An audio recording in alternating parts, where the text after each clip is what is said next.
Ngayong araw nga, ito yung araw na magluluto tayo ng matagal na nalagay sa rep.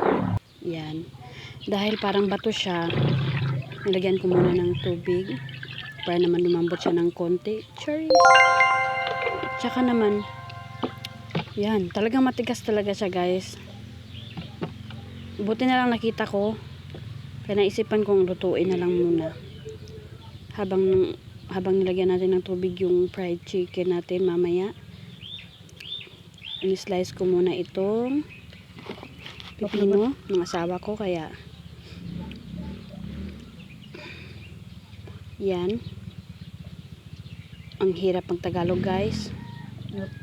Kisa tuod Ilonggo gid ko iya. Pero susubukan natin para naman yung ibang viewers natin na maiintindihan yung vlog natin. Yeah, habang yan nga.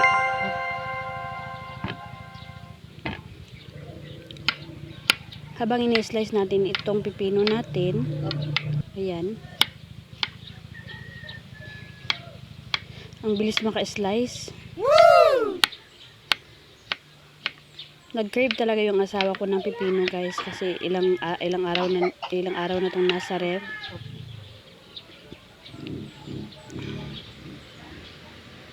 Ito nga, tsaka habang naghihintay tayo, kasi yung pamangkin ko kasi pinabili ko ng mga sahog.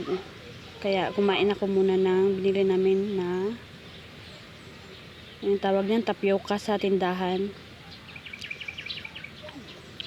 At kumain ako ng puto habang naghihintay. Wow! Kasi hihintayin talaga natin yung niluluto nating paa ng chicken kasi matigas talaga siya, guys. Kumain muna tayo habang naghihintay. Yun nga, at yung puto puto. Yung ano nga natin, yung chicken, ayan. Nilagyan ko muna asin at saka asukal para naman po siya, para naman pag lumambot na siya, medyo miss na po yung ano niya.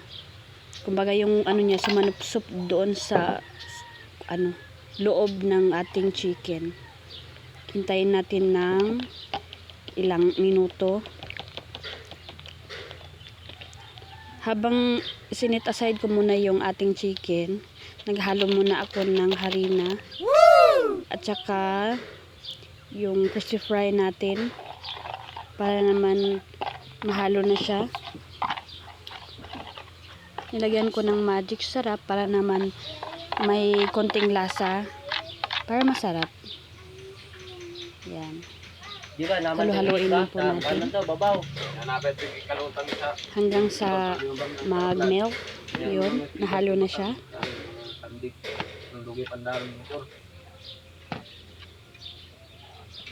Siyempre, wag ko makalimutan yung sibuyas at luya para ilagay natin sa ating pipino para makakain na yung asawa ko. Kasi atat na makakain ng pipino.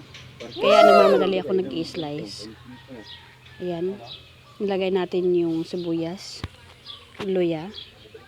Tsaka syempre nilagyan natin ng asin.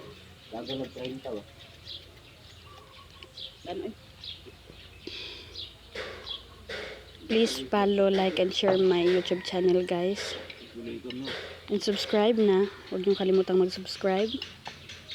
Bago-bago pala ako dito sa channel na ito. At balik tayo sa niluluto natin. Ayan, nilagyan natin ng suka. Nung matapos na, hindi na makahintay yung asawa ko, kumain na siya kaagad. Kaya naman, kinuha ko na itong chicken at saka nilagay ko na yung chicken sa ating fried chicken na tinunaw para naman po ma-mix na natin siya.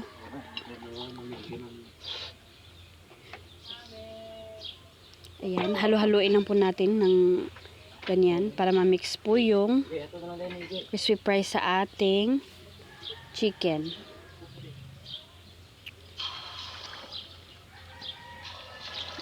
Yan. Nilagay na po natin yung kalaha. Pasensyahan nyo ng kalaha ko, guys, kay alam nyo naman, buhay probinsya po tayo. Hindi po tayo buhay mayaman. Nilagay ko na po yung chicken.